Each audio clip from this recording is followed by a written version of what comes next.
Oke, baik ya. Kita mulai saja kuliah kita pada hari ini. Assalamualaikum warahmatullahi wabarakatuh. Waalaikumsalam warahmatullahi wabarakatuh. Alhamdulillah, wasyukurillah. Pada kesempatan pagi hari ini kita bisa ketemu kembali di semester ini, semester ganjil, semester 7 mungkin ya buat kalian semua ya. Ini untuk melanjutkan kuliah di akuntansi kita yang mungkin bagi sebagian di semester 7 itu sudah semester akhir untuk melakukan perkuliahan. Semoga begitu. Semester 8 jika semuanya sudah terprogram mulai semester 1 biasanya sudah habis. Tinggal melanjutkan skripsinya saja. Nah, semester 7 pula saya yakin kemarin ketika pemrograman kalian sudah memprogram skripsi juga ya. Kira-kira begitu. Saya kan tidak paham kalau satu dengan yang lain itu memprogram apa. Ya pesan saya karena sudah diprogram ya monggo segera dilanjutkan prosesnya. Ya. Saya tahu memang ini hal baru buat kalian, tapi setidaknya ketika kita coba untuk pelajari, kalau nggak ada yang sulit. Sulit itu kan hanya ketika kita rasakan saat kita belum mencoba.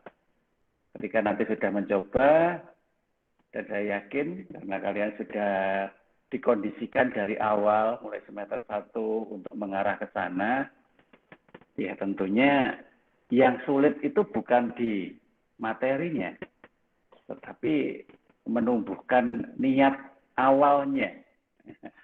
Karena niat awal itu adalah sesuatu yang paling berat. Tapi apapun itu, karena pintu keluar kalian dari Unmu itu ya lewat situ, ya harus dilakukan. Jangan putus asa, jangan mudah menyerah, selalu bangun komunikasi yang baik dengan teman-teman yang lain maupun dengan dosen, supaya ketika nanti kita ada kendala, ada yang kita ajak untuk diskusi. Oke, pesan saya itu aja untuk semester 7. Nah, kemudian untuk materi kita pada semester ini saya di-plotting untuk memberikan materi terkait dengan SPM. Ya, tentunya kalian sudah ngerti, sistem pengendalian manajemen.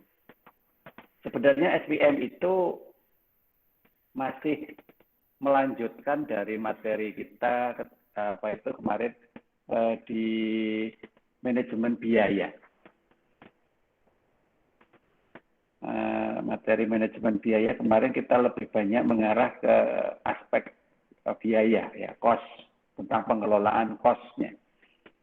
Tapi di materi SPM ini nanti agak komprehensif, ya, karena juga masih tetap bicara terkait dengan pengelolaan biaya, namun lebih diarahkan kepada konteks pengelolaan di organisasi.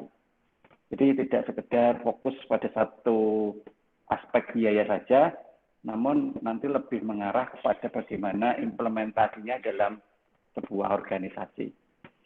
Nah, oleh karena itulah maka di RPKPS yang tadi belum saya share ke kalian ya, nanti saya share lah. Lupa tadi yang saya share cuman materi kuliahnya. Di RPKPS yang akan kita gunakan sebagai dasar untuk pembelajaran SPM selama 1 semester ke depan, ada beberapa materi yang nanti harus kita pahami bersama. Ya, hari ini karena masih pertemuan awal, kita masih bicara terkait dengan pengantar, tentang konteks dasar SPM pada umumnya. Kemudian nanti di materi-materi berikutnya kita sudah mulai fokus ke masing-masing aspek dalam pengelolaan manajemen. Mulai perilaku organisasi, pertanggungjawaban, beberapa pusat aktivitas, mulai laba, pendapatan, beban, investasi. Kita bicara terkait dengan strategi. Strategi aja saya pecah jadi 3 pertemuan ini ya. Supaya kita paham benar yang disebut strategi itu bagaimana. Ya, karena disinilah kata kunci kita dalam sebuah pengelolaan. Yang mulai dari strategi secara umum, kita bicara strategi dalam bisnis, dan kita bicara tentang perencanaan yang strategis. Termasuk juga di dalam keuangan strategic planning itu contohnya penganggaran. Nanti kita juga bahas terkait dengan penganggaran. Kemudian bicara terkait dengan kinerja, ya, dan bicara terkait dengan manajemen proyek, manajemen usaha. Nah, secara detailnya nanti bisa dibaca-baca di bawah ini ya. Oke lah. Itu hanya overview aja terkait dengan materi yang akan kita bahas. Sedangkan untuk referensi, ya secara umum kita bisa menggunakan buku SPM apapun ini ya. Mulai dari itu ada manajemen control system, strategic formulation, general manager, dan apapun lah itu. Yang penting arahnya mengarah ke pengendalian manajemen. Nah, kemudian penilaian seperti biasa, ya, ini adalah sesuatu yang sudah baku. Saya tidak perlu menjelaskan lebih jauh. Ya, prosentasenya sama dengan nilai-nilai yang dulu-dulu atau dosen-dosen yang lain. Ya, itu tidak beda karena memang itu sudah standar yang ada di ilmu kontraktor. Oke, kira-kira itu yang akan kita gunakan untuk materi pembelajaran kita selama 1 semester, di mana kita harus menyamakan persepsi bahwa ketika bicara terkait dengan SPM ini nanti, orientasi yang harus kita peroleh adalah memahami bagaimana melakukan pengendalian organisasi melalui pemahaman atas karakteristik organisasi dengan menetapkan strategi yang cocok. Dan tidak lupa terus mencoba melakukan pengukuran atas kinerja. Baik kinerja individu maupun kinerja keuangan. Nah, disinilah hal-hal yang memang secara teoritis ya harus kita pahami. Mungkin di antara kalian sudah banyak yang tahu sebenarnya hal-hal seperti ini.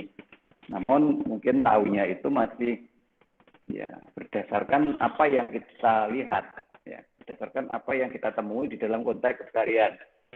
Namun belum mencoba melihat lebih jauh terkait dengan bagaimana konteks dasar teoritisnya. Konteks dasar teoritis itu sebenarnya penting jika kita mampu mendudukkan posisinya di tempat yang benar. Tetapi ketika kita mengabaikan dengan alasan bahwa secara teknis itu sudah bisa berjalan tanpa ada dasar teori sekalipun, maka nanti ada kesulitan di level pengambilan keputusan atas solusi sebuah masalah. Mungkin beberapa kali sudah saya sampaikan di pertemuan-pertemuan yang dulu, bahwa teori itu sifatnya adalah mendasari keputusan. Keputusan yang diambil itu benar-benar akan bermanfaat, tidak hanya karena yang membuat keputusan itu terlibat di dalam pengelolaan, namun juga karena yang mengambil keputusan itu paham karakteristik dasar dari permasalahan yang terjadi. Nah, karakteristik dasar itu bisa kita temui kalau kita mampu memahami teorinya. Kalau secara teoritis kita tidak mampu memahami, maka walaupun permasalahannya itu sederhana, kadang kita sulit untuk mencoba memecahkan untuk menjadi sebuah solusi. Contohnya begini, setiap kali ujian apapun, kalian pasti disuguhi masalah. Nah, tujuannya apa sebenarnya? Bukan masalah nilai. Ya, nilai itu kan hanya endingnya aja, hanya sekedar simbol. Tetapi tujuannya adalah untuk berlatih mencoba menyelesaikan dengan tahapan-tahapan yang bagus. Sehingga kalau boleh saya sampaikan, ya mungkin dosen lain juga ada yang nyampaikan, ada yang enggak nih ya, bahwa untuk mengkoreksi yang namanya jawaban itu bukan dilihat dari benar atau salahnya jawaban sebenarnya ya. Tetapi yang dikoreksi adalah bagaimana cara untuk menghasilkan sebuah jawaban tadi. Nah, jadi prosesnya. Masalah benar atau tidak itu kan urusan gampang toh. Ya. Kalau temannya bisa kemudian nurun benar. Tapi pertanyaannya ketika itu tidak sama nanti masalahnya, apakah kita tetap bisa menyelesaikan dengan cara nurun temannya? Nah ini yang kadang jadi apa ya, sesuatu yang berbeda itu di sini. Ada suatu ungkapan ya dari beberapa pihak sebenarnya yang mana mengatakan bahwa ketika kuliah itu kita harus belajar menghasilkan suatu keputusan, belajar menghasilkan suatu solusi, jawaban atas sebuah masalah itu dari sudut pandang pemikirannya sendiri. Karena saat kuliah itu adalah belajar untuk memahami segala sesuatu yang nanti yang kita butuhkan di kehidupan berikutnya. Nah, kalau pada saat belajar ini kita sudah mulai bergantung pada seseorang, pada sesuatu, ya maka yang akan kita peroleh dari hasil belajarnya itu adalah sikap atau semangat ketergantungan tadi. Dan akan terus begitu. Sehingga nanti ke depan ketika tidak ada yang dijadikan landasan untuk bergantung, itu biasanya kita nggak berani untuk melakukan.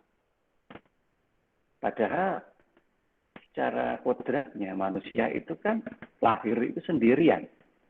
Artinya memang Allah itu menciptakan kita itu sebenarnya bisa mandiri. Karena kita itu lahir sendiri. Ya kan? Nah, ketergantungan itu kan hanya karena kita melakukannya akibat suatu kondisi di dalam cara berpikir kita.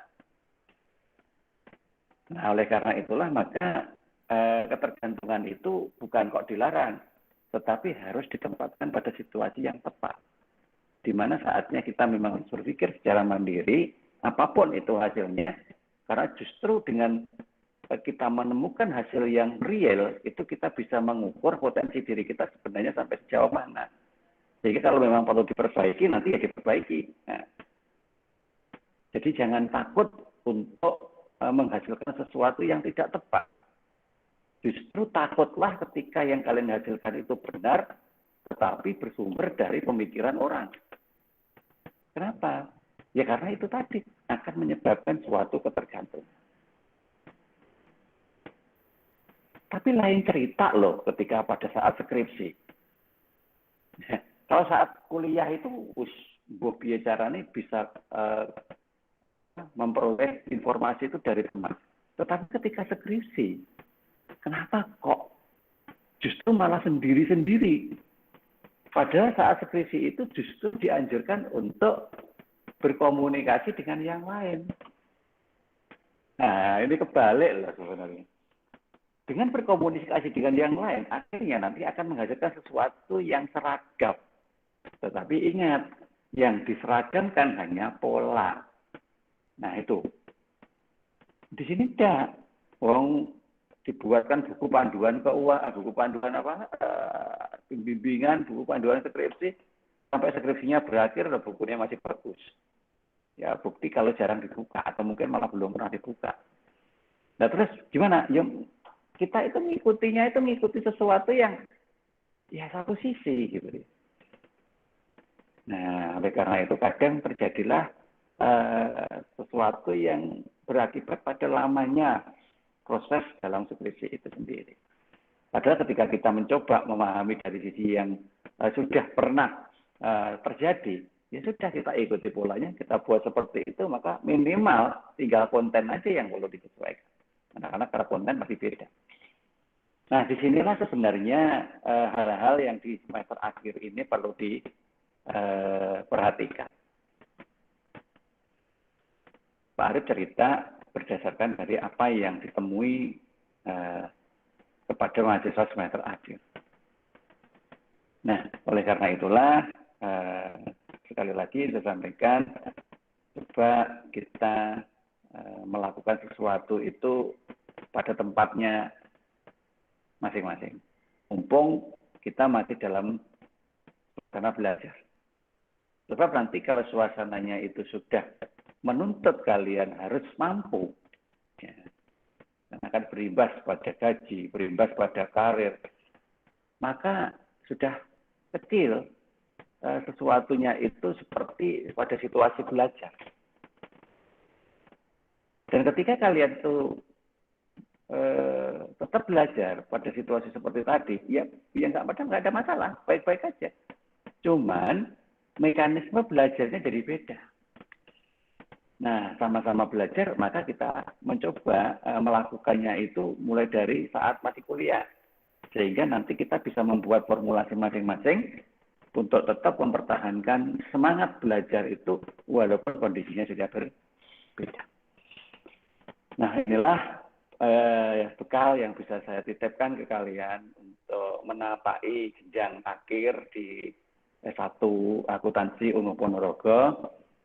Karena dengan bekal cara berpikir yang seperti itu, insya Allah apa yang kalian lakukan itu menjadi lancar. Menjadi lancar. Tapi kalau pola pikirnya itu masih campur-campur ya segala sesuatunya jadi terlambat nanti. Oke, itu mungkin untuk pengantar awal pada rencana perkuliahan kita selama 1 semester ke depan. Kemudian kita langsung masuk aja ke materi pengantar kita pada pagi hari ini terkait dengan karakteristik sistem pengendalian manajemen. Sebelum kita bicara lebih jauh terkait suatu hal dalam konteks teoritisnya, memang kita harus kenal dulu bagaimana sih sebenarnya pengendalian manajemen itu. Maka nanti kita akan coba formulasikan ke dalam berbagai jenis pemahaman. Yang pertama terkait dengan apa itu SPM. Kemudian yang kedua adalah elemen-elemen yang ada di dalam proses pengendalian itu, batasan dalam pengendalian manajemennya, karena jangan sampai kita lewat batas. Gitu. Kalau lewat batas nanti ya kalau ada yang mengingatkan, kalau nggak ada berarti kita itu kan melakukan pekerjaan yang sia-sia. Karena seharusnya bukan kita yang melakukan, justru kita yang melakukan. Yang keempat, hubungan antara pengendalian manajemen dengan aktivitas lain. Ya, seperti tadi saya katakan bahwa SPM itu sebenarnya kan masih ada relevansinya dengan kemarin, manajemen biaya. Ya. Nah, sehingga pasti nanti ada relevansi.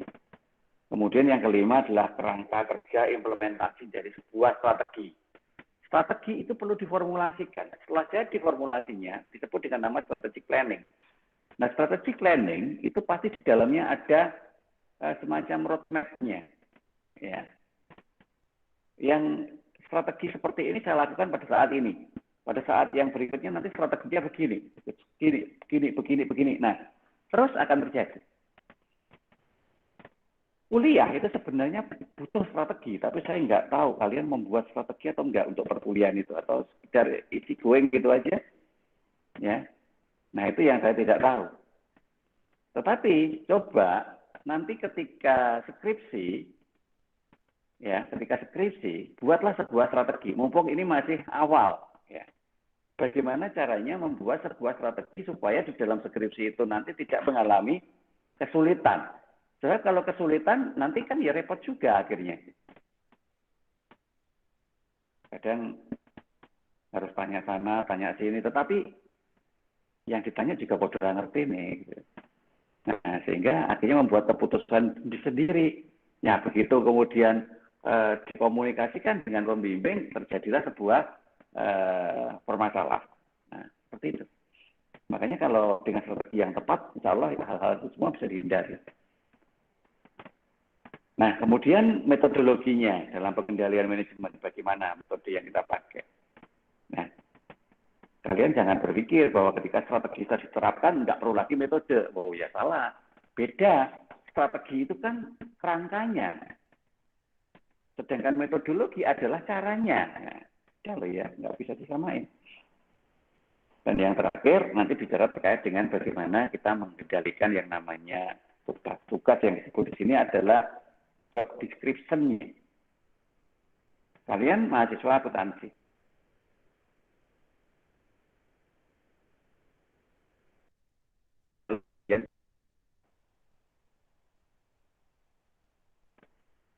Ya, sekarang terus apa yang mau dikerjakan itu?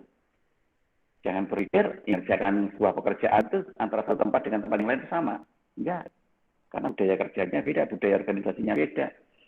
Nah, dan jangan samakan juga terkait dengan materi-materi yang pernah dipakai di sekolah.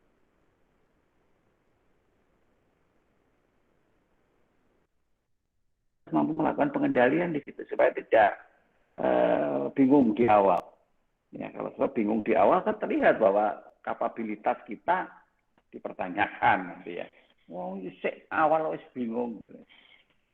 Nah, ini adalah beberapa hal yang perlu kita pahami dulu. Oke, kita mulai dari pengertian awal dulu. Ketika tadi kita bicara terkait dengan SPM, beberapa kali saya sempat sampaikan bahwa di situ pasti akan dimulai dalam sebuah proses perencanaan, proses planning. Sehingga karena di sini namanya adalah pengendalian manajemen, maka prinsip dasar yang dipakai untuk dikendalikan tersebut adalah prinsip manajemen. Ya, semoga masih ingat, sudah beberapa kali ingat saya sampaikan. PLOA, gitu ya, planning, organizing, evaluating, and controlling. Ya, 4 elemen itu dalam dimensi manajemen. Nah, dari situ aja sudah jelas bahwa memang awal dari sebuah proses pengendalian itu adalah planning. Karena kita nggak mungkin bisa mengendalikan sesuatu dengan indikator yang jelas kalau planningnya tidak ada. Gitu. Itu dikendalikan apa planningnya ora enek. Karena yang namanya mengendalikan itu sebenarnya adalah menyesuaikan antara rencana yang dibuat, aturan yang digunakan, dan realitas yang dilakukan. Ya, minimal 3 aspek itu. Nah, sehingga SPM itu lebih diarahkan ke dalam sebuah bagian dari sistem perencanaan dan pengendalian manajemen. Nah, begitu. Salah satu, karena kompleksnya ada di SPPM malah. Ya, perencanaan dan pengendalian. Kalau SPM kan hanya pengendalian aja. Ya. Nah, SPM itu nanti dipakai oleh manajer untuk merencanakan, ya itu tadi, merencanakan kegiatan organisasi dan mengendalikannya. Kalau kalian terlibat di dalam organisasi, saya yakin hal seperti ini sudah biasa terjadi. Sudah paham lah tentunya. Ketika kita mau membuat sebuah program kegiatan misalkan, ya pasti kan ada rencananya. Di dalam salah satu rencana adalah rencana anggaran biaya. Nah, kita ambil aja skop yang paling sempit lah, RAB. Nah, apa fungsi RAB? Yang fungsi RAB adalah mencoba membuat perencanaan terkait dengan apa yang akan kita biayai. Nah, sehingga pada gilirannya nanti kita akan mengeluarkan uang, maka kita sesuaikan dengan hitungan-hitungan yang kita susun di RAB tadi.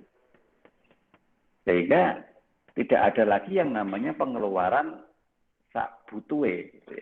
Butuh ya dikeluarkan, butuh ya dikeluarkan.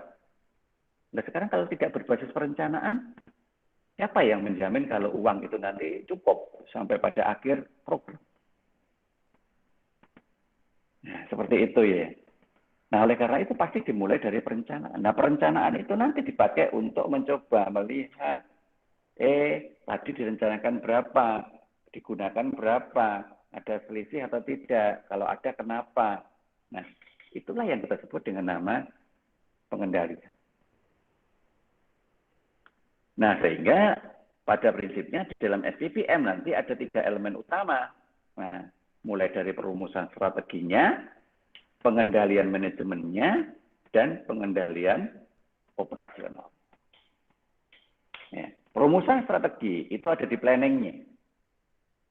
Ya. Jadi kita buat perencanaan terkait dengan apa yang mau kita jalankan. Kemudian pengendalian manajemennya itu ada di aktivitasnya. Ya. Bagaimana aktivitas itu berjalan sesuai dengan ketentuan yang seharusnya. Dan pengendalian operasional ada di evaluasinya. Ya. Pada saat dievaluasi, misalkan apa yang ditemukan. Nah, inilah yang memang harus kita tanamkan dulu. Oleh karena itulah nanti ada beberapa terminologi atau istilah di dalam SPPM. Ya. Beberapa istilah-istilah ini harus kita pahami dulu, karena nanti ke depan istilah-istilah ini kita pakai. Yang pertama, perumusan strategi. Ya. Apa itu? Proses penentuan tujuan organisasi serta strategi dan kebijakan untuk mencapai tujuan. Proses penentuan. Yang kita sebut dengan proses berarti kan ada runtutan kejadian. Nah, oleh karena itu maka di dalam runtutan kejadian itu muaranya kemana? Tujuan organisasi. Jadi tujuannya mau kemana dulu? Kita harus pastikan. Nah, dari tujuan ke sana itu apa yang perlu kita siapkan? A, B, C. Nah, untuk menyiapkan A, B, C dan menggabungkan proses perjalanan dari masing-masing itu dibutuhkan yang namanya strategi. Ya, semoga paham ya saya membuat ilustrasi kasar seperti itu.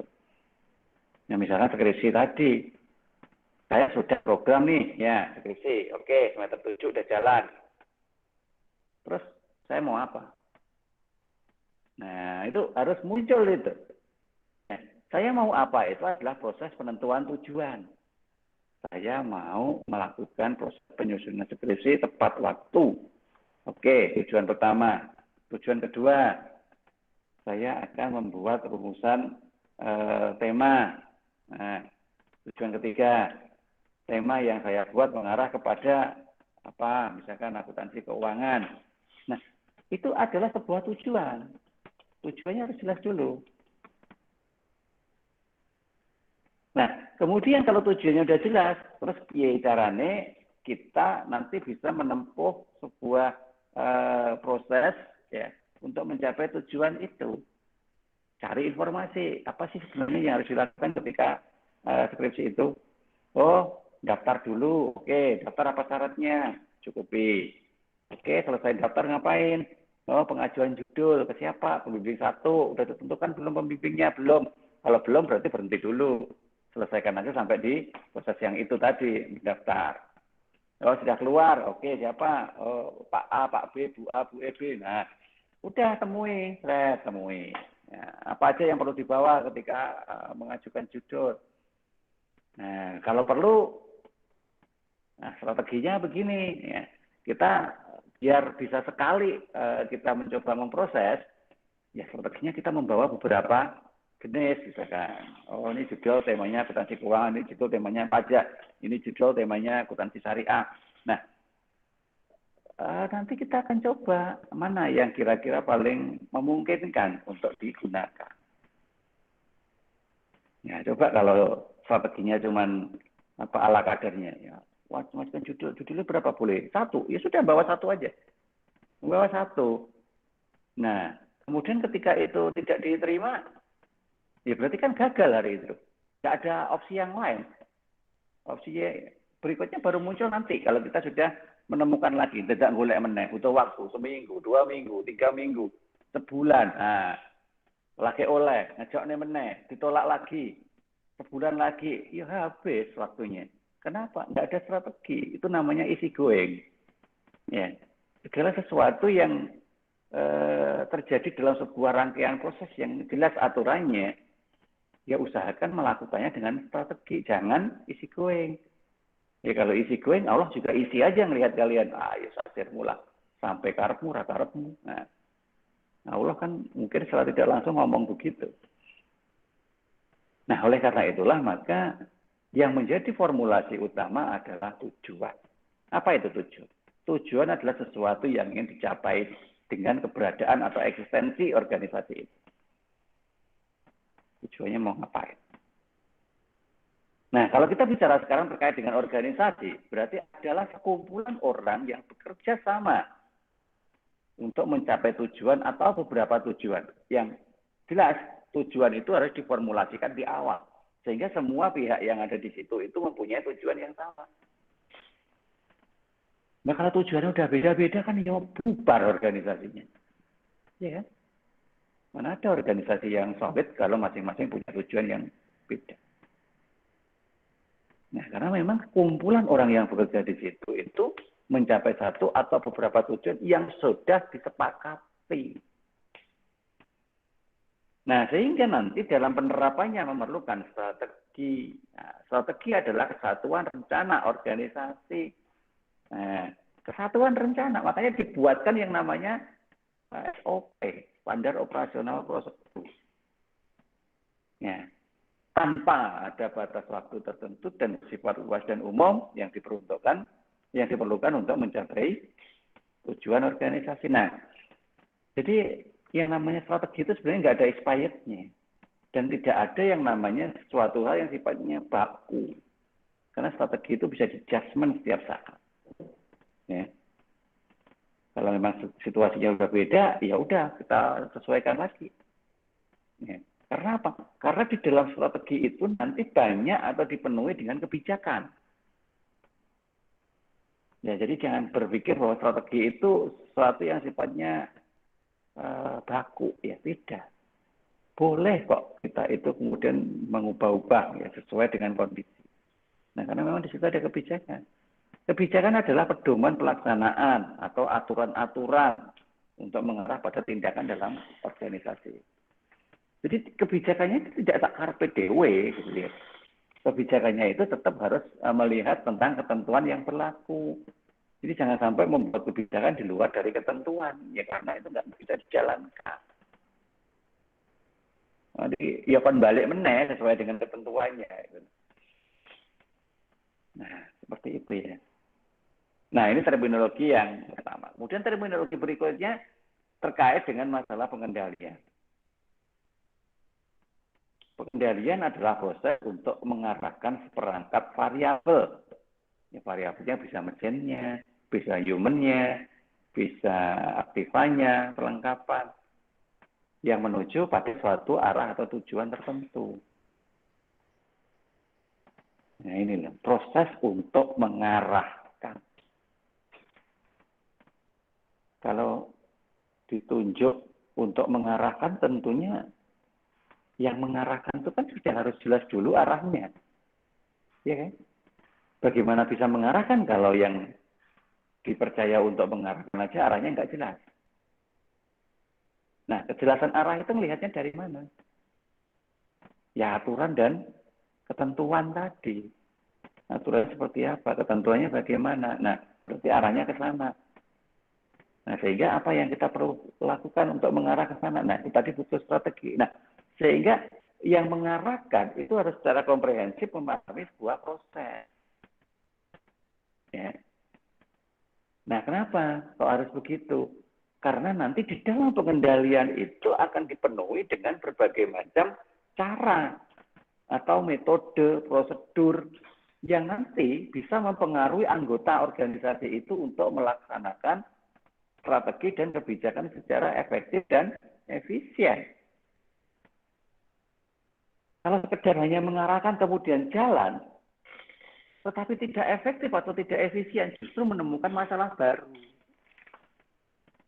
Ya kan? Justru menemukan masalah baru. Karena ketidakefektifan, ketidakefisienan itu pasti berimbas pada endingnya nanti. Nah, masalah baru akan muncul. Ya. Sehingga kalau bisa berpikir itu ya secara menyeluruh, komprehensif tadi. Kalau memang kita mau melakukan, ya kita toto aja. Supaya tidak lagi muncul masalah nanti di kemudian hari. Kadang itu kita berspekulasi, kita ikut-ikutan. Ya. Dengan atas nama memudahkan kita pada saat itu. Seringkali begitu. Wis ben-benak wis ngene wae lah. Lah engko lek Pada saat endingnya bermasalah gimana? Ending dipikir carry. Nah, seringkali kita berpikirnya begitu. Kembali ke skripsi. Yang sering ini ya, yang sering terjadi. Dan tolong jangan sampai terjadi di antara kalian nanti. Itu adalah masalah data. Dosen, ya, dosen apapun, dosen pembimbing maupun dosen penguji nanti, itu tidak terlibat langsung di dalam pengumpulan data. Artinya apa? Artinya ada kepercayaan penuh kepada peneliti. Karena memang dalam sebuah etika penelitian, peneliti itu punya prerogatif untuk mengumpulkan semua bahan dengan benar. Sehingga pihak pengguna, termasuk pembimbing atau penguji itu tadi, merasa bahwa data itu benar. Karena memang sudah dipercaya untuk mengumpulkan. Tapi benar itu yang bagaimana? Itu pertanyaan. Benar itu bukan berarti memang kita mengumpulkan data langsung dari sumbernya. Pasti dari sumbernya.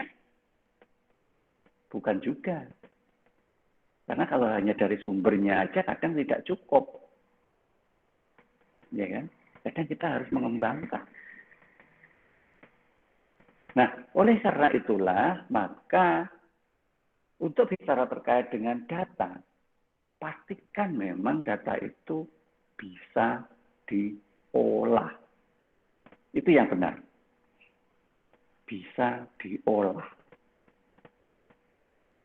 Pertama. Kedua, kebenaran data nanti diukur dari seberapa jauh kita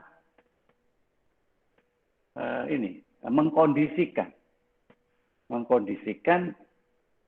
hal-hal yang terkait dengan data yang kita kumpulkan. Mengkondisikan itu maksudnya begini. Kadang kita berpikirnya pendek. Pokoknya yang beriso diolai wis digawe ngene. Nah, akhirnya yang terjadi apa? Secara tidak langsung kita mengubah data.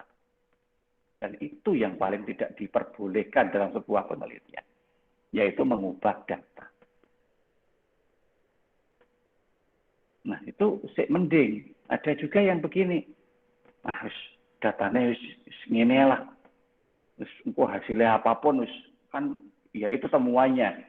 Nah, akhirnya data itu tidak disesuaikan dengan kebutuhan yang sebenarnya diharapkan oleh metode yang digunakan. Ya. Karena ketidaktahuan kita misalkan untuk mencoba menseleksi data, akhirnya kita memperoleh data yang cuma sedikit. Padahal untuk melakukan sebuah analisis itu butuh data yang banyak. Nah, sehingga data yang sedikit itu akhirnya berimbas kepada hasil yang tidak maksimal. Nah, tetapi kita alasannya memang dapatnya itu kok, adanya itu kok. Nah, padahal adanya itu terjadi karena kita tidak geli dalam memilihnya. Ada yang sebenarnya harusnya itu masuk ke dalam data, tetapi kita keluarkan. Nah, seperti itu sebenarnya dipercayakan penuh. Tetapi ketika nanti dianalisisnya kelihatan janggal, maka dosen pasti akan mencoba melihat ke arah sana lagi. Nah, karena melihatnya itu sudah di waktu yang agak jauh dari pengumpulan data, biasanya mahasiswa enggan untuk balik lagi ngecek datanya. Akhirnya wis ngene diwai tulisannya, wis ngene diwai datanya, wis ngene diwai carane. Akhirnya menghasilkan sesuatu yang seolah-olah, dalam tanda kutip, benar. Ya mungkin kalau di pembimbing, ya kalau dilihat dari rekod bimbingannya sudah panjang, ya kadang mesakne juga, ya wis lah kono karep. Tetapi ingat, yang paling menentukan dari hasil akhirnya adalah penguji. Dan penguji nggak mau tahu terkait dengan proses. Penguji taunya adalah apa yang terjadi di depannya pada saat ujian. Kalau itu memang tidak pas, ya sudah. Kalau memang fatal, ya nggak lulus. Ya kan? Life personality-nya kan ngedrop gitu kalau nggak lulus. Nah, ini loh. Konsekuensinya itu di akhir. Itu terjadi karena apa? Ya karena ketika kita menyusun strategi, itu ya easy going tadi. Ya, sampai gampang, elah, menak, bedanya apa dipikiran angel-angel. Ya memang betul, jangan mempersulit sesuatu, tetapi dengan cara yang tepat. Ya. Nah, ini terminologinya. Kemudian yang berikutnya masih di terminologi adalah terkait dengan program. Ini kalau kita bicara terkait dengan organisasi yang mempunyai aktivitas dalam satu periode. Program itu adalah sebuah proses pembuatan keputusan mengenai program yang akan dilaksanakan. Termasuk juga taksiran jumlah sumber. Sumber itu bisa sumber daya, sumber dana untuk di masing-masing program. Berarti kan di situ sudah bicara satu kesatuan kegiatan yang sifatnya komprehensif, mulai dari anggarannya. Mulai dari anggarannya sudah bersifat komprehensif. Nah, kenapa? Karena dari anggaran itulah nanti yang akan menentukan kita menggunakan strategi apa. Kalau anggarannya itu mungkin banyak, ya strateginya mungkin agak longgar.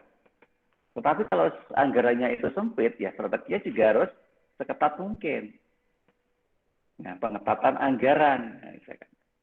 Karena di dalam anggaran itulah nanti yang akan terlihat bagaimana program-program itu terdanai. Karena dana masing-masing program itu nanti akan berorientasi kepada pertanggungjawaban program. Ya, karena setelah dilaksanakan kan pasti ada proses pertanggungjawabannya. Karena digunakan untuk evaluasi supaya ketika nanti membuat program berikutnya, maka kesalahan atau kelemahan yang terjadi di sebelumnya itu bisa diperbaiki. Nah, di sini nanti kita akan mencoba membuat sebuah anggaran yang terperinci, yang tersistematis. Mulai dari anggaran pendapatannya, yang bersumber dari mana saja, hingga anggaran belanjanya yang diarahkan kemana saja. Nah, maka itu masuk dalam sebuah pengertian dari anggaran.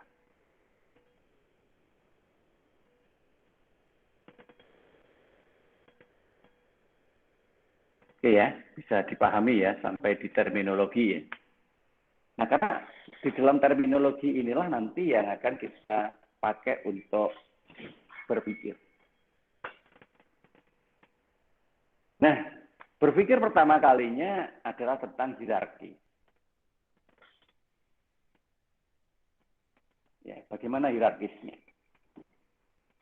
Hierarkis itu dilihat berdasarkan sifat keluarannya. Jadi kita mau menghasilkan apa tadi? Di keluarannya itu mau menghasilkan apa?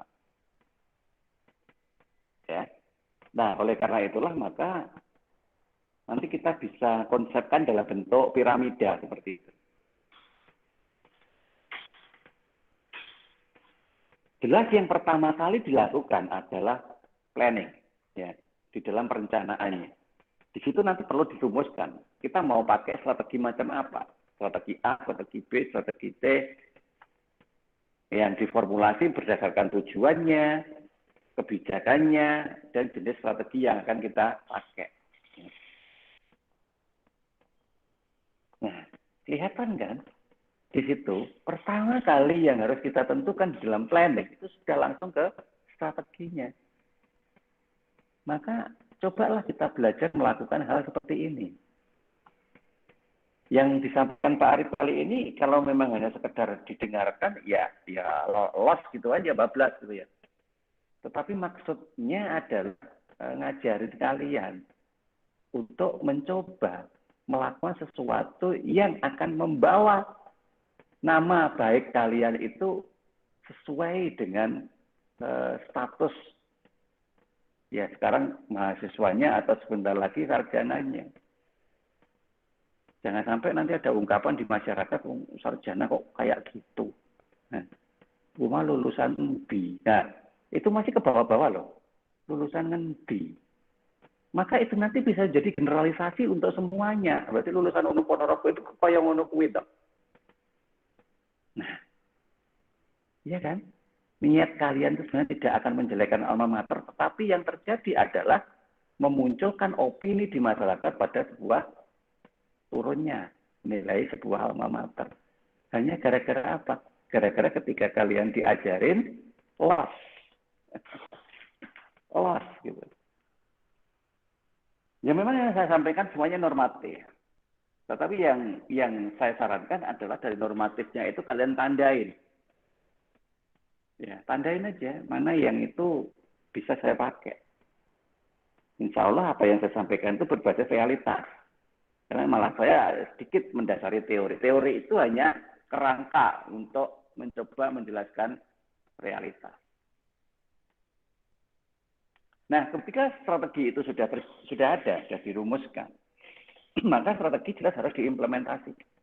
Ya, actuating. Strategi yang baik itu adalah strategi yang berani dilakukan. Ya, nggak ada strategi yang sempurna, nggak ada. Bolong itu wis biasa, salah itu sudah lazim. Ya, jadi jangan berpikir bahwa saya baru akan melakukan kalau itu sudah perfect. It's not perfect in the world. Ya, nggak ada sesuatu yang sempurna di dunia ini. Sempurna itu hanya milik Allah. Kita hanya bisa mencoba melakukan. Nah, dengan melakukan itu nanti akan kelihatan mana yang kurang tepat. Sehingga itu kita perbaiki. Kurang tepat lagi, perbaiki. Kurang tepat lagi, perbaiki. Sehingga pada endingnya nanti akan menghasilkan sesuatu yang seolah-olah terformulasikan komplit. Nah, mana mungkin itu bisa terjadi kalau kita nggak berani untuk implementasi. Jadi bully orang ya ben, gitu ya. Diketawain orang ya ben. Ya, yang penting apa yang kita lakukan itu sudah sesuai dengan prosedur. Ya, gitu loh. Termasuk nanti, kadang gini mahasiswa itu hal yang paling sulit untuk memunculkan semangat memulai itu adalah keberanian. Itu loh. Engko ge anu. Terus kaya ngono malah ngene, kaya ngono. Artinya waktunya terbuang-buang terus gitu ya gara-gara fobia melihat situasi. Nah, kalau kita sudah implementasikan dan kemudian terlihat mana yang kurang diperbaiki, mana yang kelebihan dikurangi, maka nanti akan terjadi yang namanya pengendalian. Karena pengendalian itu pada prinsipnya adalah sebuah proses di mana kita mencoba memperbaiki apa yang kita akan lakukan. Ya kan? Kita sesuaikan. Karena apa yang kita lakukan itu kan masih dalam konteks awal yang sifatnya makro gitu. Nah, ketika kita masuk ke dalam sistemnya, kira-kira kan nggak mungkin terus langsung pas gitu ya. Makanya nanti ada yang disesuaikan. Nah, proses penyesuaian inilah yang nanti akan menghasilkan efektivitas dan efisiensi atas kinerja. Karena masing-masing orang kan kemudian mempunyai pola atau cara yang berbeda-beda dalam melakukan pengendalian. Nah, di sini. Maka biasakanlah untuk berkomunikasi, berinteraksi. Ya, karena apa? Supaya nanti bisa sepaham dan mencoba membuat sebuah aktivitas bersama. Karena salah satunya kalau kita lakukan bersama, maka akan tercipta yang namanya efisiensi. Ya. Nah, nanti kalau itu sudah sesuai, maka akan muncul efektivitas. Nah, disitulah letak pengendaliannya.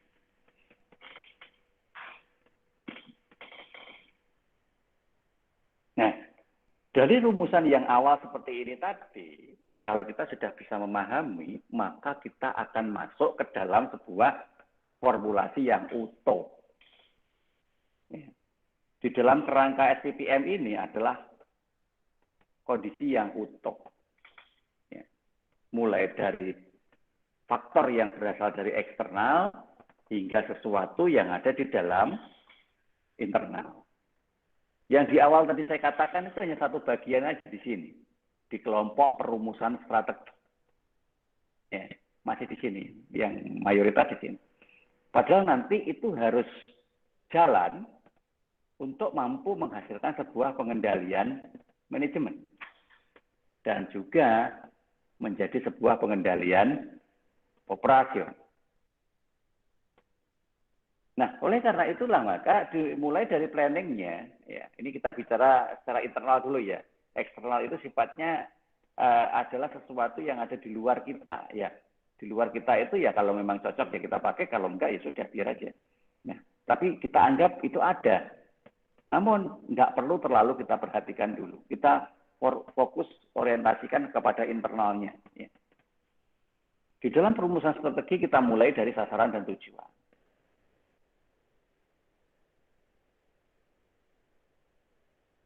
Hingga menyusun program. Nah, di sini. Itu formulasi strateginya dulu. Nah, ketika program itu sudah tersusun, baru kita mengarah ke pengendalian manajemennya. Apa? Penyusunan anggaran. Nah, di sini. Nah, penyusunan anggaran tidak mungkin terjadi kalau programnya ini tidak jelas, dan seterusnya. Nah, ketika anggaran sudah tersusun, ya, maka masuk ke ranah pengendalian operasional, ya, yaitu apa? Dilaksanakan. Nah, di dalam pelaksanaannya itu terus dipantau, terus diukur bagaimana tingkat ketercapaian program, bagaimana tingkat ketercukupan anggaran, dan kemudian dievaluasi dan dianalisis. Kalau tidak tercapai, kenapa? Apa penyebabnya? Dan kalau tercapai, seberapa tinggi tingkat ketercapaiannya? Sudahkah itu tadi sesuai dengan sasaran dan tujuan yang kita tetapkan di awal? Kalau belum, seberapa besar deviasinya atau penyimpangannya? Kalau sudah, ya seberapa besar ketepatan sasarannya? Nah, ini harus ada pelaporan. Di sini harus ada pelaporan. Nah, pelaporan itulah nanti yang akan dipakai untuk dasar analisis. Sehingga nanti kalau misalkan, ketercapaiannya hanya 70%, misalkan ya, berarti ada yang perlu kita perbaiki lagi untuk program yang lain atau program berikutnya mulai dari perumusan strategi. Nah, jadi yang penting jalan dulu aja. Proses, ya. Yang penting proses.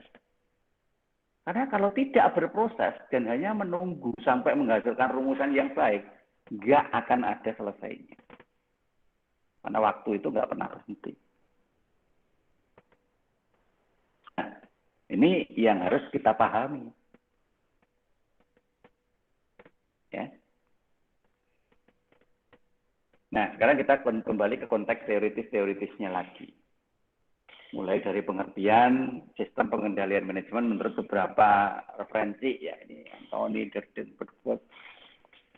Ya just to know aja, tapi know-nya, pemahamannya ya tetap harus dipakai untuk memahami proses berikut. Karena apa? Di dalam sebuah sistem itu tidak bisa dilakukan secara parsial. Tidak bisa.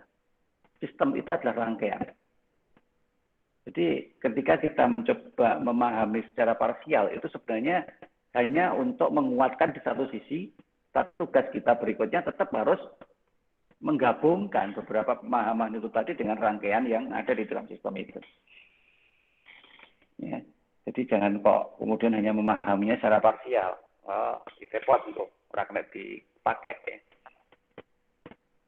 Oke, nanti bisa dibaca sendiri ya itu ya kalau untuk pengertian. Nah, kemudian elemen di dalam sistem pengendalian.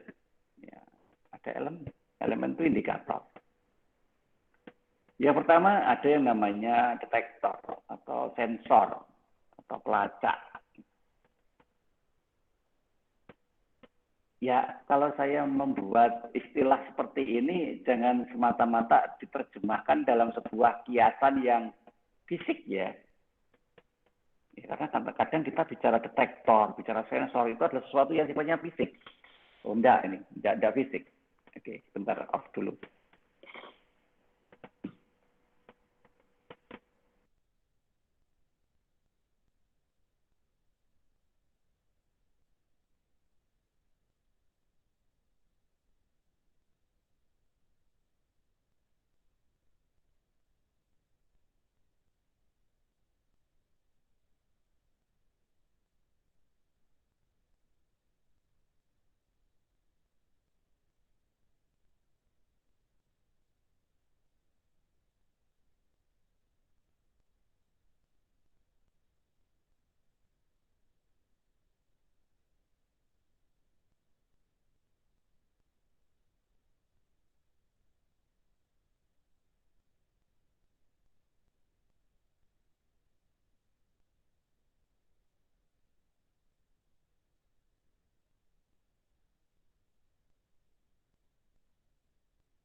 kita kembali lagi ya.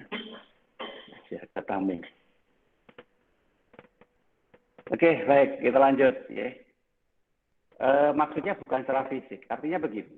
Ketika kita bicara detektor, sensor, yang kita sebut sebagai sebuah perangkat untuk mengukur, itu sebenarnya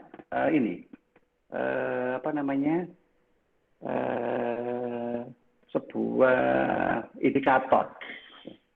Sebuah indikator yang memang kita tetapkan untuk menilai apakah ketercapaiannya itu sudah benar atau sudah sesuai atau belum. Misalkan gini, ya kembali ke skripsi itu ya. Ini kan sudah mulai nih berproses ya. Kalian menentukan budget waktu.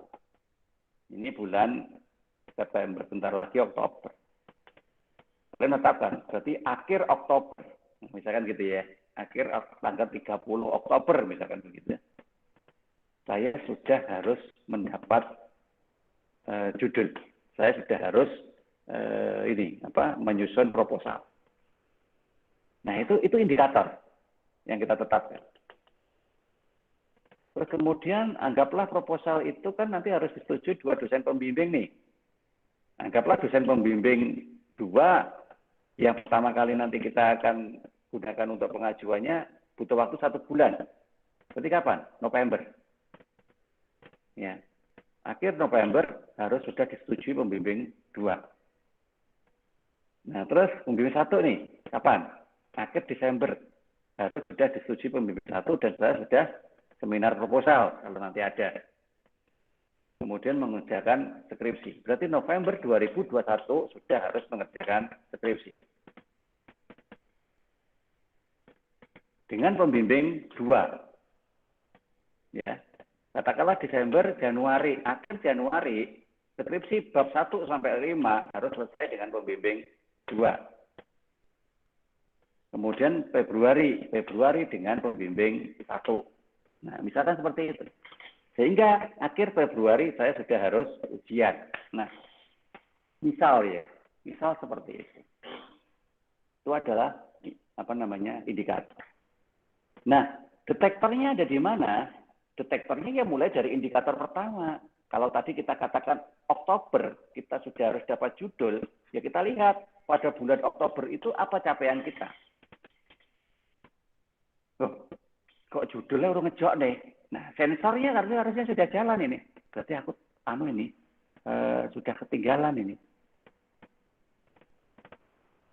Nah, terus piye? Lais ketinggalan. Masuk terus kayak ketinggalan terus bare menenge ngono. Atau mungkin diratapi ya, meratap, aduh ketinggalan meratap. Ya. Tuhan tidak akan mengubah nasib suatu kaum. Jika kaum itu tidak mau mengubah nasibnya sendiri. Ya sudah, meratap itu nggak penting. Ya. Yang penting adalah apa yang harus kita lakukan selanjutnya. Nah, kalau kita tidak punya yang namanya indikator-indikator yang kita tetapkan sebagai detektor atau sensor tadi, ya wes, isi going lagi, ya sempoh lah. Ora cukup semester iki, engko semester ngarep, ora cukup ngarep ya sik ngarepe meneh, gak cukup ngarepe ya ngarepe meneh. Ya apa-apa wong kita itu loh, nggak harus 8 semester lulus kok. Kita diberi waktu sampai 14 semester. Iya, memang iya. Dikasih waktu sampai 14 semester. Tapi yang pikiran dewe coba. Semakin kalian mundur, apa efeknya? Apa konsekuensinya? Sekali lagi, waktu tidak pernah berhenti. Nah, ini yang namanya elemen pertama. Elemen kedua apa? Asesor. Yang menilai. Menilai suatu perangkat itu signifikan atau tidak. Nah, cara menilainya bagaimana? Dengan melakukan pembandingan. Ya, yang paling baik ya pembandingnya adalah standar atau aturan. Nah, standar atau aturan itu bisa lagi dilengkapi dengan ekspektasi, target. Nah, itulah yang dipakai untuk pembanding. Ya kayak tadi misalkan, waduh, saya kok belum selesai ya ini Oktober. Judul aja belum dapat nih, gimana nih? Nah, itu sudah ada sensor yang mendeteksi seperti itu, maka muncullah asesornya, penilaiannya. Berarti apa? Berarti saya harus melakukan sesuatu yang lebih karena saya menentukan Oktober harusnya itu sudah dapat masuk ke proposal, tapi ini belum masuk ke proposal. Nah, begitu. Berarti kan waktu yang akan datang berikutnya harus dikejar, harus dipangkas, ya, supaya itu gerak cepat. Nah ini, karena ketentuannya seperti itu. Skripsi itu kan sebenarnya ya kalau memungkinkan seperti yang tadi saya katakan. Kalau tidak memungkinkan, toh masa berlaku skripsi itu 1 tahun, 2 semester. Ya monggo, tinggal disesuaikan saja tadi waktu-waktunya untuk membuat indikator atau parameter yang nanti dijadikan sensor. Tetapi tetap setiap kali progres itu terjadi, indikator atau sensornya tadi harus tetap dilihat. Misalkan tadi Oktober harus proposal, dicek saat Oktober proposal benar atau belum. Nah kalau belum terus gimana? Nah itu asesornya. Nah itu adalah dua hal elemen itu adalah sesuatu yang mutlak harus ada di dalam organisasi itu. Dan itu siapa yang membuat? Ya orang yang ada di dalamnya. Ya. Beda dengan yang ketiga. Yang ketiga adalah efektor. Ya, atau feedback. Ya. Sesuatu yang bisa mengubah perilaku. Jika asesor mengindikasikan kebutuhan untuk melakukan hal tersebut. Ya, dari hasil penilaiannya tadi loh. Waduh, saya terlambat nih. Nah, supaya nanti kita mempunyai semacam power untuk bisa gerak cepat tadi, maka harus ada efektor. Efektornya apa? Tentukan di situ. Wah, ini saya harus minta bantuan teman ini. Saya harus banyak komunikasi dengan dosen ini. Saya harus sering ke perpustakaan ini. Saya harus mengakses banyak referensi nih. Itu semuanya efektor. Ya, sesuatu yang nanti akan menjadi stimulus aktivitas kalian untuk menjadi lebih cepat. Nah, biasanya efektor itu ditentukan dari penyebab terjadinya kendala. Apa sih marah lambat nih? Judul kuwi nggak diterima-terima ya sama dosen. Memang kenapa? Ya karena kata dosennya itu sudah banyak yang mengajukan. Dan terus kalau sudah banyak yang mengajukan, kenapa kok diajukan lagi? Ya saya punyanya artikel cuma itu. Lah punyanya artikel dari mana? Dikasih teman-teman itu. Rata-rata artikelnya seperti itu. Nah, ini ketahuan masalahnya. Karena hanya mengandalkan teman-teman. Kalau mengandalkan teman-teman berarti yang dilakukan teman-teman sebelum diberikan ke kalian itu sudah dipakai duluan. Ya jelas lah, orang itu kan menggunakan duluan sebelum diberikan ke orang. Turane, ya syukur lah isek, lek ora ya wes, boleh liyane kan begitu. Udah terus, gimana? Ya ambil dari sumbernya langsung. Perpustakaan itu kan maha luas. Maha luas bukan ruangannya loh ya, tapi isinya. Karena apa? Semua terdigitalisasi. Di situ kalian mau akses dari manapun bisa di situ. Nah, efektor nanti akan muncul. Aku kudu sering dolan yang perpustakaan. Cari semuanya dari sana. Nah, itu ya. Nah, sehingga ketika nanti masing-masing itu sudah bisa kita tentukan, detektornya ada, asesornya jelas, efektornya berjalan, maka tinggal kita rangkai saja untuk menjadi sebuah sistem. Ya, apa penjembatannya? Komunikasi. Ya, komunikasi. Makanya bangunlah jaringan komunikasi yang baik. Ojo malah dipancali kabeh kanca-kancane wayahe butuh. Ya. Nah, jalin komunikasi yang baik. Ini nih butuh kompak nih biar bisa cepat keluarnya. dulu masuknya bareng, ya insya Allah keluar juga bareng. Nah, gitu. Ya, sampai kok temennya wisuda, kita menyaksikan. Wah, sakit gue. Sakit, benar. Ya, makanya dia diusahakan, caranya. Nah, caranya itu harus ada cara juga. Ya, itu tadi, saya sudah sampaikan ke kalian. Kalau dalam konteks SPM, itu jelas bisa dipakai. Nah, kembali lagi ke teorinya Maschiarello. Ya, Maschiarello mengatakan bahwa SPM itu nanti dibedakan dalam dua elemen. Yang pertama adalah struktur pengendaliannya, yang kedua adalah proses pengendaliannya. Kalau struktur itu berarti hal-hal yang memang harus ada di dalam pengendalian manajemen itu. Mulai dari struktur organisasinya, pendelegasian otonominya, artinya apa? Artinya masing-masing pihak itu punya job desk yang jelas. Penentuan pusat-pusat pertanggungjawabannya, nah itu jelas itu nanti harus bertanggung jawab kepada siapa. Hubungan pusat-pusat pertanggungjawabannya, sistem pengukuran prestasinya, aliran informasinya. Nah, jadi organisasi itu benar-benar organisasi yang memang transparan, tidak one man show. Apa-apa diurusi dewe liyane kan menengahi. Tidak boleh begitu. Semua harus bekerja bersama. Ya ibarat mesin itu kan masing-masing kan punya fungsi sendiri-sendiri kan.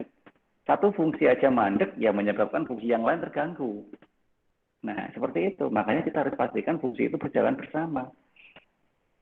Nah, bagaimana kita bisa memastikan struktur itu berjalan? Iya, harus berproses. Maka di situ ada penentuan tujuan, ada pengalokasian sumber-sumber, sumber daya, sumber dana, pengevaluasian prestasi, jadi dievaluasi. Ya. Hasil evaluasi itu nanti bisa memunculkan dua hal, yaitu reward dan punishment. Ya, kalau sesuai dengan ketentuan reward-nya apa, kalau tidak sesuai punishment-nya apa. Nah, oke, kemudian pembuatan keputusan, implementasi atas keputusan, feedback-nya yang menjadi efektor tadi. Nah, di sini adalah suatu hal yang terjadi dalam sebuah rangkaian proses. Proses itu harus bisa dijalankan di dalam struktur. Jadi struktur itu ibarat raganya, proses itu ibarat ruhnya. Ya kan? Raga tanpa ruh mati, ya kan? Ruh tanpa raga, gentayangan. Nah, makanya itu harus satu kesatu. Ya, oke. Semoga mudeng ya sampai di situ ya. Sudah ada yang ngantuk? Nggak apa-apa kalau ngantuk tidur, tapi syaratnya dimatikan. Linknya Google Meet. Ya, sampai Google Meet buka tidurnya jalan. Itu namanya melanggar sunatullah. Ya, nanti Allah yang akan membalas. Oke. Nah, selain menurut Maschiarello, kita juga tadi ada ahli yang kedua yang namanya Anthony tadi. Sama juga. Anthony memisahkan jadi dua, yaitu struktur dan proses. Cuman kalau di Anthony lebih rigid, ya. Ada hierarkis di situ. Di struktur pun ada hierarkis. Hierarkisnya adalah ada penanggung jawab yang disebut dengan nama pusat-pusat pertanggungjawaban. Jadi di dalam struktur itu yang diutamakan adalah penanggung jawabnya dulu. Kalau menurut Anthony begitu. Tapi kalau menurut Maschiarello enggak. Langsung aja digabung jadi satu kesatuan berjalan bareng gitu. Kalau di Anthony enggak. Yang penting penanggung jawabnya sih. Karena ada apa-apa maka penanggung jawab itulah yang harus bisa menjelaskan. Maka penanggung jawab itu dikelompokkan di dalam masing-masing pusat kejadian. Nah, pusat kejadian dimaksud di sini lebih mengarah ke dalam proses keuangan. Kalau menurut Anthony. Maka di situ ada yang namanya pusat beban, pusat pendapatan, pusat laba, pusat investasi. Nanti kita bahas masing-masing bisa terpisah ya.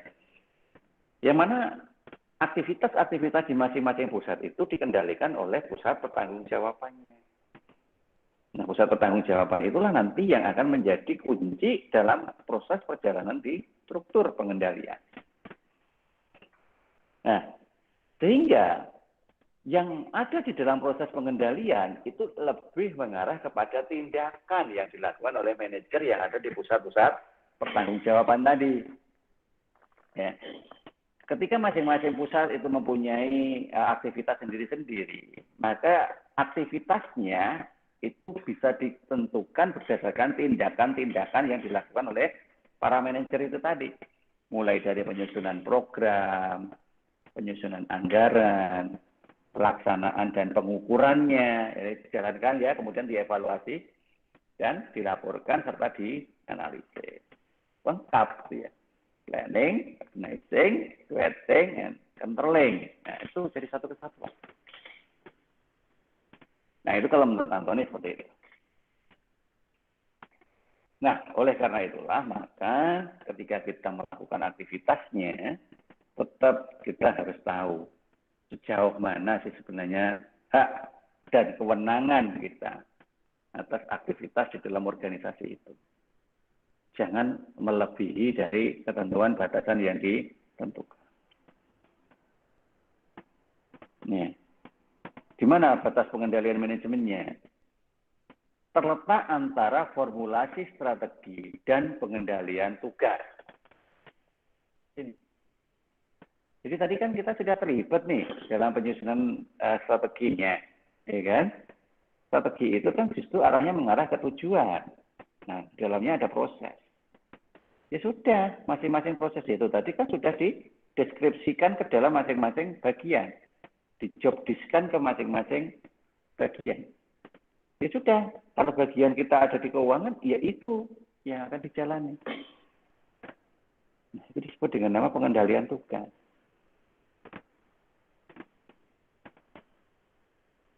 Ya. Nah, tapi ya itu tadi yang namanya strategi itu kan ya bukan sesuatu yang baku juga, jadi itu bisa berubah. Makanya formulasi strategis itu paling tidak sistematis. Kalau nanti tersistem dengan rapi, ya seolah-olah harus itu yang dilakukan, nah, malah repot nanti ya. Nah, mending memang fleksibel sehingga tidak tersistematis. Nah, yang paling sistematis ada di mana? Di pengendalian tugas. Karena itu sudah aktivitas yang harus dilakukan. Dan pengendalian manajemen. Nah, pengendalian manajemen itu berada di antara pengendalian tugas dan formulasi strategi. Sehingga bisa jadi kalau formulasi strategisnya itu berubah, maka pengendalian manajemennya mengikuti. Ya, tetapi tetap pelaksanaan tugasnya harus sama. Ini harus sama. Nah, formulasi strategis itu menjadi tidak sistematis karena apa? Karena memang jangkanya panjang. Ya, kalau sebuah universitas namanya Renstra. Nah, Renstra itu minimal 1 tahun. Ya, panjang. Sedangkan kalau pengendalian tugas itu lebih pendek. Ya, karena hanya berdasarkan penugasan yang terjadi saat itu aja. Nah, oleh karena itulah, karena formulasi strategi itu butuh waktu yang panjang, maka di situ ya biasanya makro, ya berpikirnya tidak terlalu teknis. Karena kalau berpikir terlalu teknis nanti malah nggak jadi. Sebab karena sesuatu yang sifatnya teknis itu yang memang sesuatu yang memang harus bisa dijalankan pada saat itu. Ibarat orang mau masak itu loh, ketika kita belanja di pasar itu kan pikirannya makro ini ya. Nah, beli jagung, ya beli terigu, beli beras, beli bumbu masak, ya beli beberapa pendukung yang lain. Nah, itu kan bukan untuk satu masakan yang sama. Itu nanti masuk ke kulkas. Sehingga nanti kalau hari ini saya mau masak sayur sop nih, ya hanya ngambil sopnya saja. Saya besok mau masak yang lain apa, ya sudah tinggal ngambil sesuai dengan apa yang kita butuhkan. Nah, di dalam strategi itu memang sifatnya makro karena orientasinya panjang tadi. Nah, di sini loh contohnya ya. Nah, sehingga kita nanti bisa membedakan kapan saatnya memang kita harus berpikir dalam sebuah perumusan strategi, kapan saatnya kita berpikir dalam sebuah pelaksanaan tugas. Nah, menurut Anthony, ini ya masih menurut Anthony, proses perencanaan dalam formulasi strategi itu merupakan hal yang lebih penting. Ya, karena dia menyangkut sesuatu yang ada di masa yang panjang.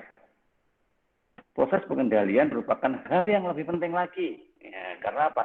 Dia menyangkut dalam keberhasilan sebuah aktivitas. Dan dalam pengendalian manajemen, perencanaan dan pengendalian merupakan hal yang sama pentingnya. Jadi semuanya prinsipnya penting, nggak ada yang nggak penting. Cuman tetap harus ada yang namanya prioritas. Karena dulu yang dilakukan. Terus apa yang dilakukan kalau berada di posisi itu, dan bagaimana kalau di posisi yang lain, ya. Karena satu orang bisa saja dia berada di beberapa kondisi posisi. Nah, dalam perjalanannya nanti sama dengan kemarin saya katakan akuntansi manajemen biaya dengan SPM. SPM itu juga masih berhubungan dengan bidang-bidang yang lain juga. Ya, fungsi manajemen, akuntansi manajemen, struktur. Nah, tadi kan sistem ya, sistem pengendalian manajemen. Kita ada juga lagi nanti struktur pengendalian internal SPI. Ya.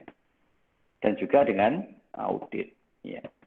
Kalau audit, di sini SPM itu hanya bisa dengan audit internal. Kalau ada eksternal nggak bisa. Ya, kenapa? Ya, karena eksternal sifatnya independen. Cuman kalau internal nggak independen, Pak. Independensinya itu untuk kepentingan sendiri. Ya, jadi independensinya bukan independensi mutlak seperti yang ada di eksternal. Nah, sehingga internal secara prinsip nanti akan memunculkan sebuah ini aja efektor, ya. Menghasilkan sebuah efektor saja supaya apa? Supaya kalau ada yang nggak pas bisa dibenahi. Nah itu ya, untuk itu hubungannya. Nah dari masing-masing hubungan ini untuk lebih dipahaminya bisa dibaca di beberapa penjelasannya yang tertulis di situ. Kalau kita bicara terkait dengan fungsi manajemen, maka planning, organizing, reporting, controlling, itulah yang menjadi orientasi dalam hubungannya dengan SPM. Sehingga SPM merupakan bagian proses manajemen yang berhubungan dengan fungsi perencanaan dan pengendalian. Nah, kalau yang diambil awal dan akhirnya seperti itu kan otomatis yang di tengah ada di dalamnya kan. Bukan kok nggak dilakukan. Tidak, ya itu kan sudah diambil depan sama belakang. Itu sudah yang tengah mengikuti. Jadi jelas, SPM nanti relevan sekali dengan fungsi manajemen. Kemudian dengan akuntansi manajemen bagaimana? Struktur dan proses SPM nanti yang ada keterlibatannya dengan akuntansi manajemen. Kita tadi bisa lihat, baik struktur maupun proses yang dibuat oleh Anthony, yang ada di depan ini tadi ya, ataupun yang dibuat oleh Mas Yarelo. Ya, sama. Ya, semuanya ada keterkaitannya nanti di situ. SPM menggunakan informasi akuntansi manajemen untuk mengukur kinerja pusat pertanggungjawaban dengan informasi akuntansi pertanggungjawaban. Jadi comparability-nya. Kinerja pusat pertanggungjawaban itu nanti kan ada indikator yang harus dicukupi. Ya, kalau misalkan manajer itu harus mampu melakukan apa.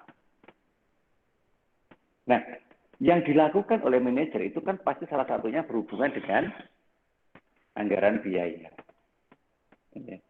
Anggaran biaya nanti akan ada realisasinya yang kemudian diwujudkan dalam sebuah akuntansi pertanggungjawaban. Sehingga ketika akuntansi pertanggungjawaban itu terlihat ada harusnya mampu menghasilkan ukuran dari kinerja yang bagus. Harusnya, tapi kan belum tentu. Kadang kosnya tinggi, tetapi kinerjanya jalan di tempat. Nah, kalau begitu apa yang bisa kita simpulkan? Nah, itu caranya. Ya, itu caranya. Jadi untuk mengatakan baik atau buruk itu sekarang tidak bisa hanya melihat satu sisi, tetapi harus mengkompar beberapa sisi sehingga muncul yang disebut dengan nama rasio. Ya. Kita kan tidak pernah belajar rasio kan dulu. Nah, seperti itu. Karena dengan adanya rasio itulah nanti lebih objektif ketika kita menilai. Kemudian hubungan SPM dengan struktur pengendalian internal. Nah, ini beda lagi. Karena SPI itu tujuannya untuk memastikan bahwa aktivitas yang dijalankan sesuai dengan ketentuan yang seharusnya. Ya. Nah, sehingga di situ ada pengendalian akuntansi internal, ada juga pengendalian administrasi secara internal. Nah, SPM nanti ada di dalamnya. Nah, dan yang terakhir terkait dengan audit internal, maka kita harus pahami dulu bahwa tugas audit internal itu apa, yaitu memeriksa dan mengevaluasi kecukupan dan efektivitas dari pengendalian lain. Ya, sehingga nanti di situ nanti ada audit keuangan, ada audit kepatuhan, ada juga audit kinerja. Nah, oleh karena itulah maka nanti ada sebuah perkembangan lebih jauh dalam pengauditan manajemen dan pengauditan kinerja yang didasari dari indikator-indikator yang disusun dalam perencanaan SPM tadi. Ya. Nah, di situ. Sehingga apa? Ujungnya nanti secara akumulatif dalam proses manajemen yang dilakukan akan ada audit. Ya, sehingga muncul yang namanya pengauditan manajemen. Nah, ini muncul baru di luar dari 3 jenis pengauditan yang dilakukan oleh SPI tadi. Nah, sehingga nanti muncul audit manajemen. Jadi audit itu sebenarnya adalah sebuah ilmu yang sifatnya kompleks ya. Tidak hanya melulu hanya bicara terkait dengan akuntansi keuangan saja, tidak. Ya karena audit itu kan pada prinsipnya adalah memeriksa segala sesuatu yang dilakukan oleh orang itu berpotensi untuk diperiksa. Ya, sehingga nanti akan muncul evaluasi. Yang mana arah evaluasinya itu untuk memberikan keputusan atau kesimpulan bahwa apakah yang dilakukan itu sudah efektif, efisien, perlu dilanjutkan lagi, dipertahankan, dikembangkan, ditambahi, atau cukup sampai di sini. Nah, kondisi-kondisi tersebut yang di awal ini, di pengantar ini harus kita pahami dulu, supaya nanti ketika kita lebih jauh akan menggunakannya, bisa sinkron dengan metodologi apa yang akan kita pakai. Ya, kenapa? Karena di situ nanti kita akan tahu bahwa pengendalian manajemen adalah sebuah proses yang akan berusaha mempengaruhi anggota organisasi dalam mengimplementasikan strategi organisasi. Sehingga aspek-aspek yang perlu dilakukan adalah beberapa hal ini. Kegiatannya, keselarasan tujuannya, perangkatnya, keuangannya, atau dukungan dari pihak luar. Nah, inilah beberapa metodologi yang nanti bisa dipakai sehingga antara strategi dan kinerja itu bisa berjalan dalam sebuah mekanisme penerapan. Ya. Nah, di sini mekanisme penerapannya. Strategi itu sudah bagus, tapi belum tentu menghasilkan kinerja yang optimal ketika kita tidak pahami bahwa di dalam mekanisme penerapan itu ada 4 elemen yang memang harus tersinkronisasi semua seperti ini. Pengendalian manajemennya, ada struktur organisasinya, ada manajemen SDM-nya, dan jangan lupa, di situ ada budaya yang mempengaruhi aktivitas. Anda kerja di Ponorogo dengan budaya Ponorogo. Nanti ketika keluar dari Ponorogo di Surabaya, beda lagi budayanya. Lama bekerja di Surabaya, balik lagi ke Ponorogo, adaptasi lagi dengan budaya sini. Nah, itu pasti. Ya, kenapa? Karena ya memang di dalam sebuah proses, itu ada beberapa aspek yang harus kita pahami seperti itu.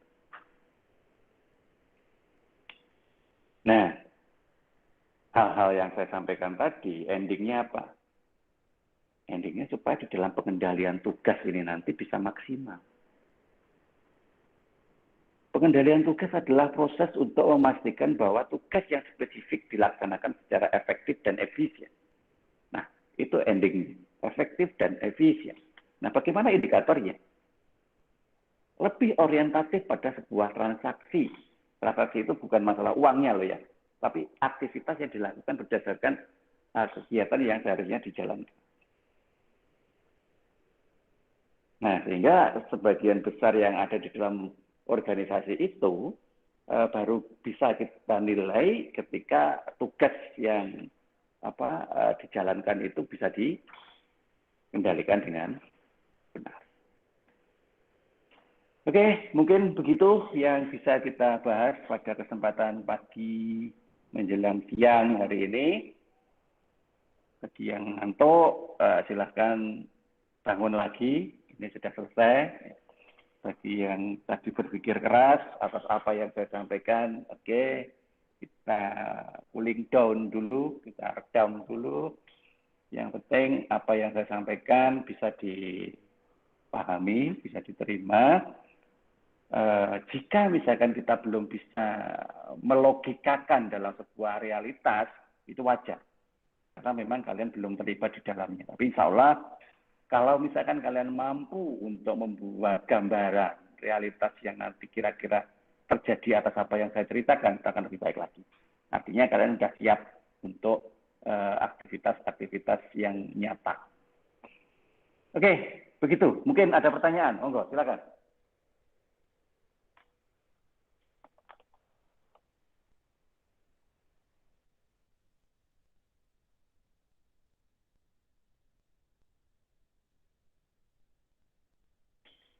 Oke, baik. Kalau memang nggak ada yang ditanyakan, ya, saya cukupkan sampai di sini dulu untuk kuliah perdana kita di SPM dari ini.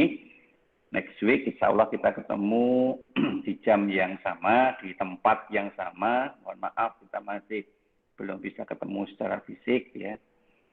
Ya, kita tunggulah semoga perkembangan pandemi yang menjelang membaik ini semakin membaik lagi. Sehingga nanti ada keputusan dari universitas untuk menyelenggarakan kuliah secara tatap muka. Kira-kira begitu. Semoga bermanfaat.